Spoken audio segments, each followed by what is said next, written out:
Hey guys, hope you're all doing well. I'm Lucas, and today we're stepping into another set of intense Reddit stories. Real emotions, real consequences. If you enjoy stories that hit deep, make sure to like, subscribe, and turn on notifications. Let's get into it. I was turned down for a mortgage on a Tuesday afternoon I had planned for a decade. The loan officer's voice was polite and distant, like he was reading off a script for a stranger. He said my credit score had collapsed and asked if I wanted to dispute any of the delinquent accounts on file. I told him there had to be a mistake. I didn't have any delinquent accounts. 5 minutes later, I had a PDF proving I did, and that apparently I'd opened them with my wife, Sarah. I'll tell you where I was when I opened that report.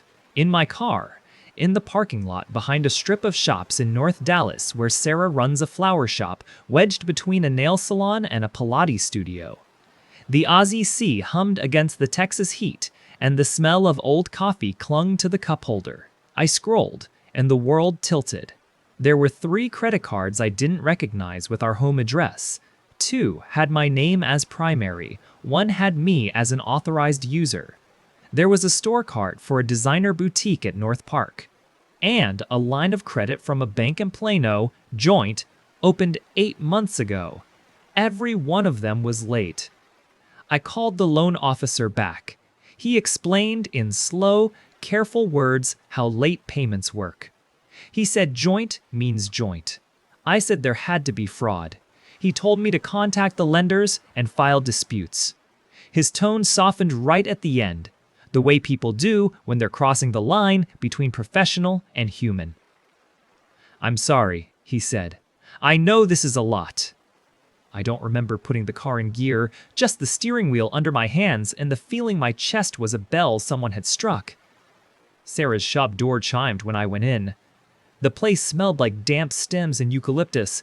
She was at the back, trimming white roses with quick, neat snips. When she saw me, her shoulders lifted, then fell. "Hey," she said, "what's wrong?" "We were denied the mortgage," I said. "They said my score tanked from delinquent accounts." Her face did something small and quick that I might have missed any other day. There must be a mistake. "There are 3 cards," I said, "and a store account, and a joint line of credit."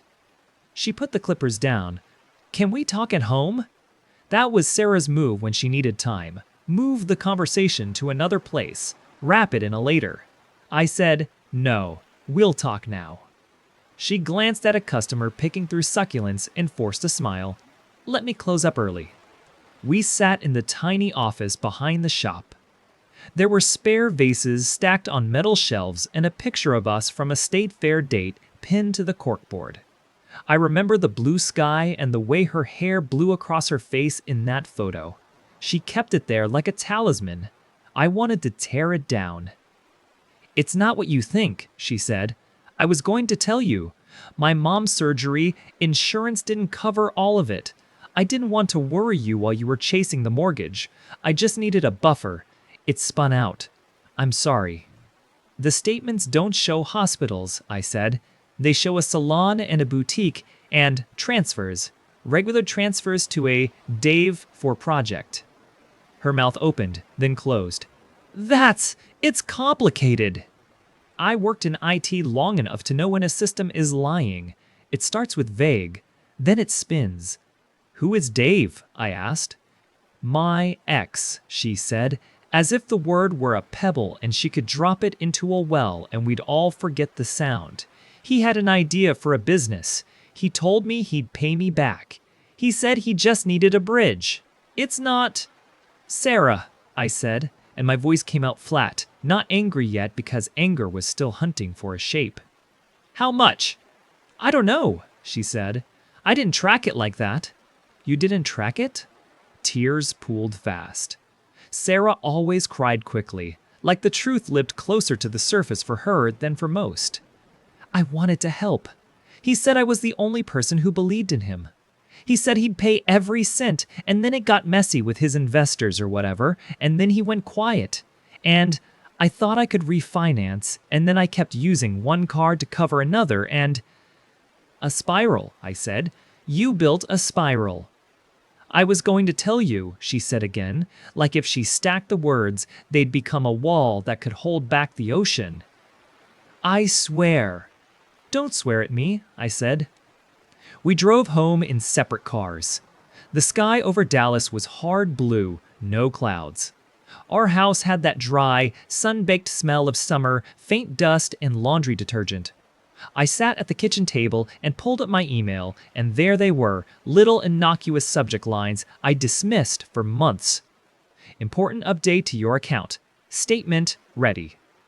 Somehow, they'd gotten past me. It took me exactly 6 minutes to find the rule in my inbox, a mail filter that marked anything containing statement or account update as read and moved it to a folder called Receipts. I clicked into it and watched as 100 quiet bullets landed. The filter had been created from the web interface, not my phone, and it had been created at 2014 a.m., 3 months back. I checked the activity log. There was a login to my account that same night from our IP address. Technical people will tell you IP addresses are like street corners in a neighborhood. I walked into the living room. Sarah was on the couch with her hands between her knees like a kid in the principal's office. "Did you set rules in my email?" I asked. She didn't answer right away, which was answer enough. I thought if you saw all the statements before I could fix it, you'd panic. I didn't want to lose the house. "We don't have a house," I said. "We have a lease, or had. The mortgage was how we'd get the house." She rocked forward. "I'm sorry." "Your mom's surgery," I said. "How much of this is her?" "Some," she said. Her voice was soft and tired, and I had the dangerous thought that she was more tired of the lie than of what it cost me. But not all. "Not even close," was the thing she didn't say. I called the numbers on the statements. I heard the same music on hold over and over, cheap violins stitched into a loop. I filed initial disputes for the accounts where my signature was scanned into some authorization. On one, the bank emailed me a copy of the application. It had a signature that looked like mine and a driver's license number that was mine. It also had a contact number that wasn't mine and an income figure for household, bumping us into a bracket we never hit. Buried in the metadata in the email was an internal note that the application had been submitted from a device recognized as having logged into our home Wi-Fi. The bank rep was careful with her words. She wasn't accusing anyone. She was marking fields. I stared at the screen while she explained my options. The kitchen clock ticked. The house felt like it was shrinking around me. When you're betrayed with kisses and apologies, people expect a certain shape of pain. They expect rage or drama, thrown plates maybe? What I felt instead was an ache, a precise ache like the cold air that hits a cracked tooth. It made my hands shake. It made me breathe the way people breathe before surgery. That night, I didn't sleep.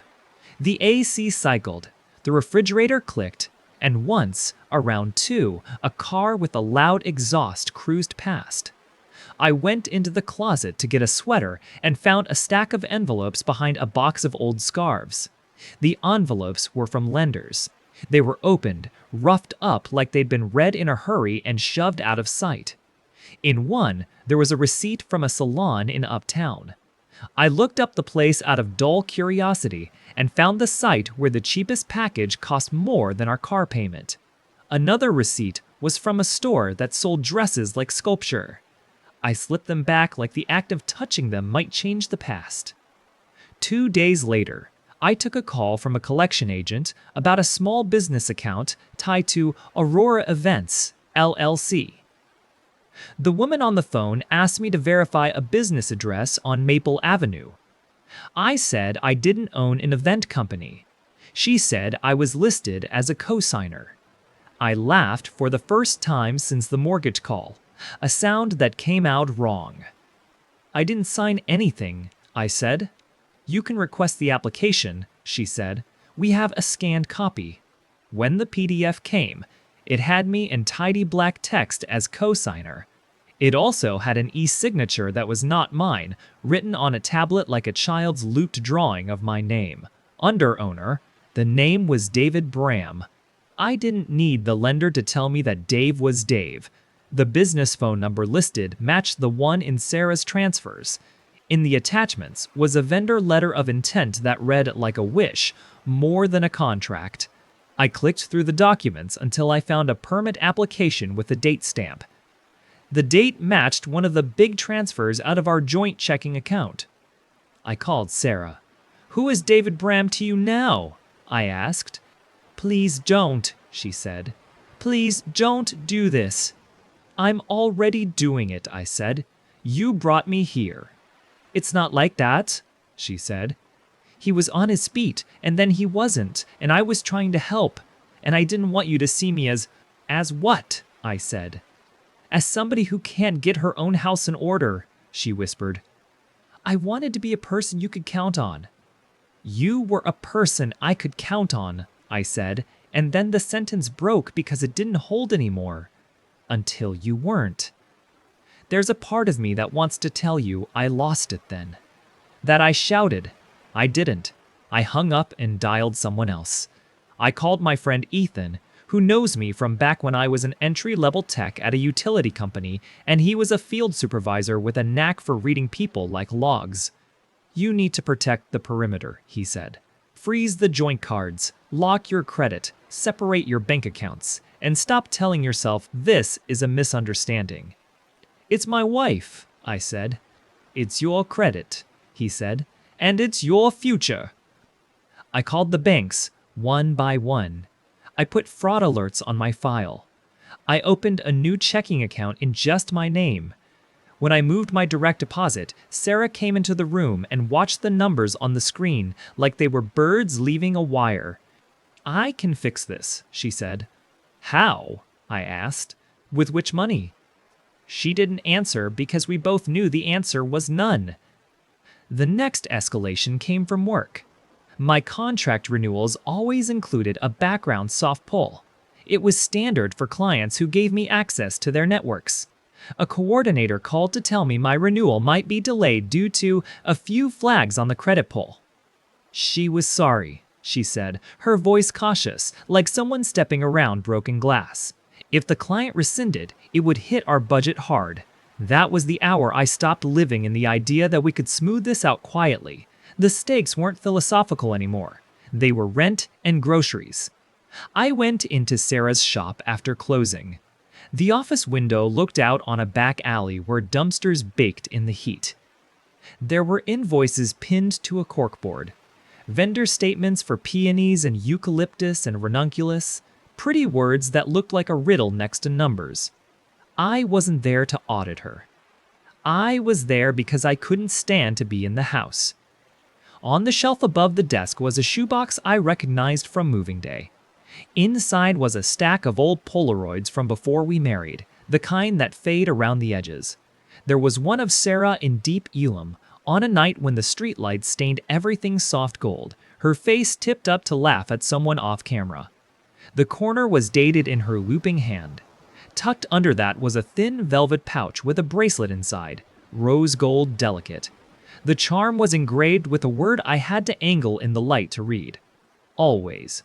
There was a card folded in thirds, long ago creases, shiny, signed D. I sat there with all the years I thought I knew slipping.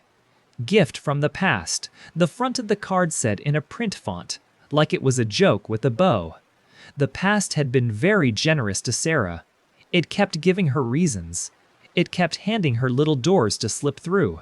I put the things back, careful as if they were made of glass. The truth was ugly, but it wasn't precious. That weekend, I drove up to Plano and walked into the bank with my folder of printouts. A manager sat with me in a glass box where everything you say echoes.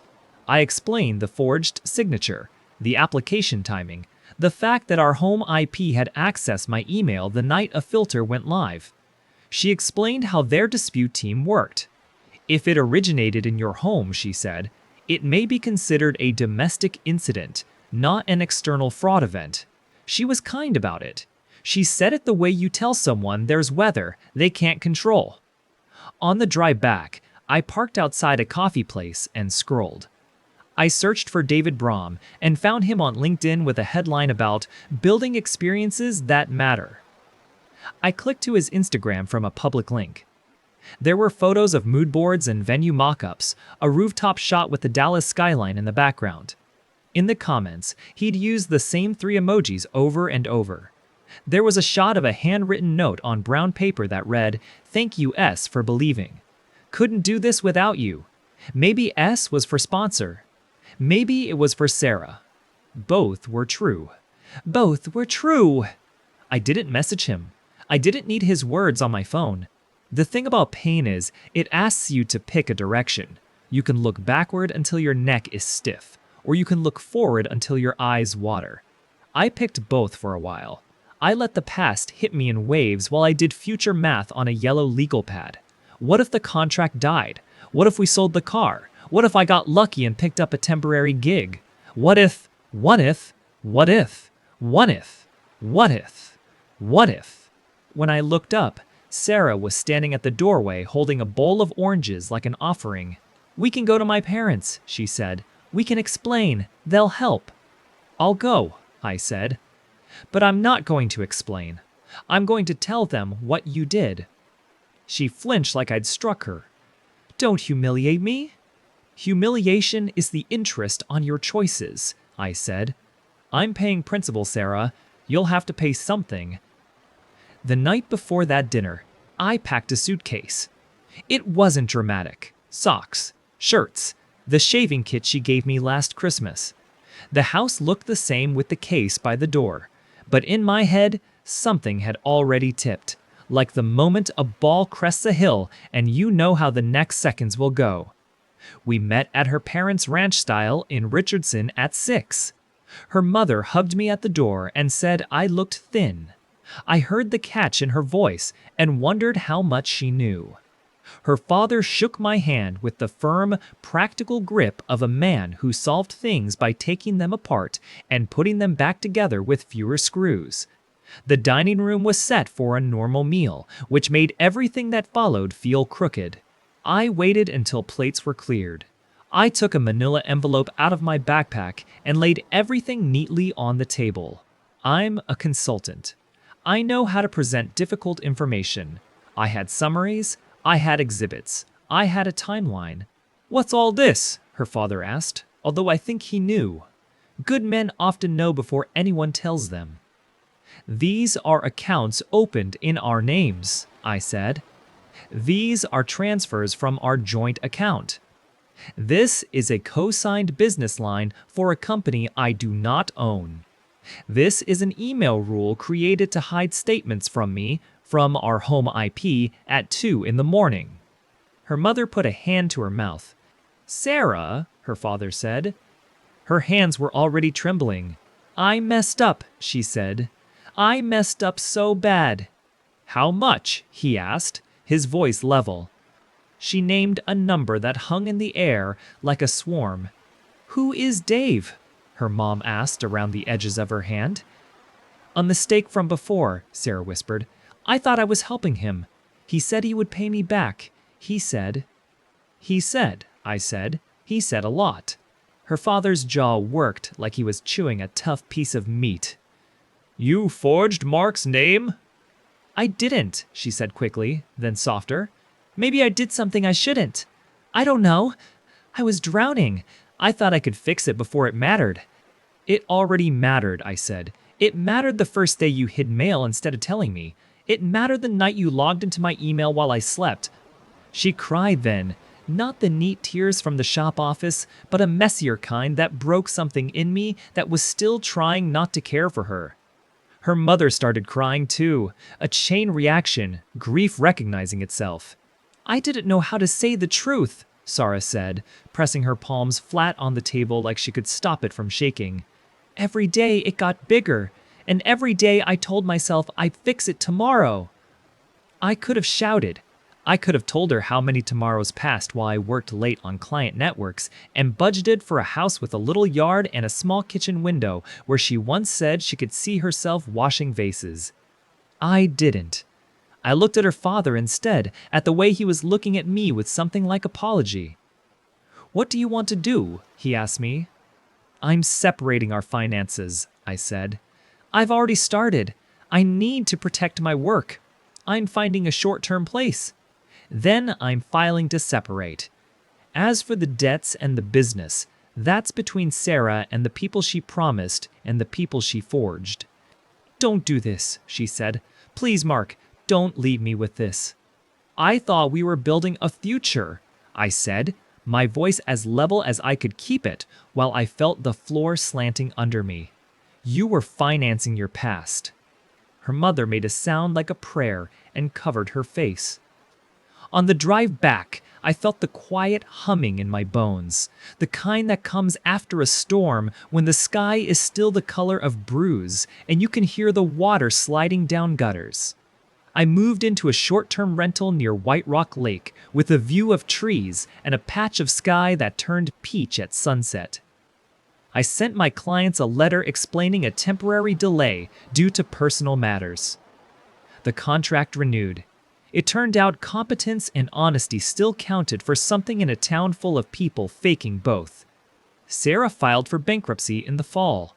I know this because someone called to verify a joint debt, and the attorney's office sent a letter with her case information. I forwarded what they needed and hung up. I didn't follow Dave online after that. I didn't check his stories or his posts. Once, at a light on Greenville Avenue, I thought I saw him in a car next to mine, laughing into a speakerphone, but when I looked harder, it was a different man with the same beard and the same kind of oblivious happiness. I let him go, a stranger somewhere on a road I didn't take. People talk about closure like it's a door. You open it and step through, and then you are in a different room, air fresh, light pretty. Closure is more like a daily chore. You do the dishes, the sink fills again. You do them again. One day you realize you're humming. By winter, I had started my own consulting firm. It sounds glamorous. It was mostly me at a wooden table with a laptop and a good mug, fixing things other people broke or explaining things in a way executives could translate into action. I named it after a street I loved as a kid because I wanted something that tied me to a place I chose. I got a message on LinkedIn in January. It was one of those automated little notes that shows up when someone changes their status. David Bram is open to work. I stared at it for a long second, the way you look at the final frame of a movie you've seen twice already. Then I clicked the 3 dots and muted the notification. I walked to the window. The sky was winter blue, the kind that makes everything look like you turned the saturation down. A kid ran past with a scarf trailing. Somewhere, a dog barked like he meant it. I poured coffee and sat back down. Here's the thing I wish someone had told me when the loan officer said his careful sorry and the edges of the world went soft. You can make a home without the house. You can build new plans from old lumber. You can keep a steady light for yourself, even if the person you trusted most took yours to guide another man into a fantasy with a pretty name. A year out, I got the mortgage. Not for the house Sarah wanted, but for a snug place that fits my life like it was measured. I keep a small row of white roses on the table sometimes, and when I trim the stems, I do it slowly, careful not to nick myself. The bathroom mirror tells me I've aged a shade. The man who looks back at me has lines he didn't have before, but he also sleeps. Last month, I ran into Sarah at the grocery store. We both did the thing where you debate whether to pretend you didn't see the other. She stepped toward me first. "Hey," she said. "Hey," I said. "You look good," she said, and then she laughed softly like it surprised her to hear it. "I mean, you look okay." "Thanks," I said. "How's work?" she asked. "Steady," I said. "Yours?" Her mouth curved a little, and I saw that old instinct to smile through the mess. "I'm rebuilding. I'm taking a bookkeeping class. I'm learning to track the numbers." "That's good," I said. "I hope you do well." We stood in the aisle with the cereal boxes bright around us like little slogans, and I realized I didn't feel anger, not like before. Hurt, yes, but it had changed shape. It had become a map of where not to go again. "Mark," she said, and when I looked up, her eyes were wet. "I am sorry." "I know," I said, because I think she was. "I hope you're okay." She nodded. We went in opposite directions. I did not look back. Sometimes, late, I scroll my calendar and notice the little cluster of dates that will always be marked, even if I never label them again. The Tuesday of the mortgage call. The Sunday I moved into the rental. The Thursday, I placed my hand on a table and said the sentence that ended one life and started the next. If you're listening because you're where I was, I won't tell you it's easy. It isn't. But there's light if you keep a hand out for it. There's a future that doesn't require anyone else to co-sign it for you. There's a way to mean your promises to yourself, even if someone broke theirs to you. The last time I thought about Dave was when that notice popped up and I smiled without malice. Maybe that's the very last gift from the past, knowing you don't need to collect on a debt that doesn't buy you anything. Do you think financial secrecy counts the same as physical cheating when it comes to trust? Where would you draw the line if your partner hid debt in your name? Have you ever tried to rebuild after a betrayal like this? And what did rebuilding actually look like day to day for you? Like, comment, and subscribe if you want more true-to-life stories told straight from the inside.